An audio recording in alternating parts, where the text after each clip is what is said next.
పొంగేటి మనుగడ కోటి అలలుగ పొంగు వరదల వేగాన పడిలేచు అలలకు తీపి కలలకు లేని అలసట నీకేలా నల్ల నల్ల నీళ్లలోన ఎల్లకిల్ల పడ్డట్టున్న అల్లో మల్లో ఆకాశాన చుక్కల్లు అమ్మాయంటి జాబిల్లమ్మ అబ్బాయంటి సూర్యుడమ్మ ఇంటి దీపాలవ్వాలంట దిక్కుళ్ళు ఎవరికి వారే యమునకు నీరే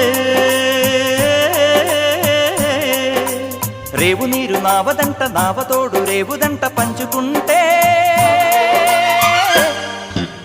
గోరువంక వాలగానే గోపురానికి స్వరాల గణగణ గంటలే మోగనేలా గోపబాలుడొచ్చినాక గోకులానికి పెదాల కిలకిలా పువ్వులే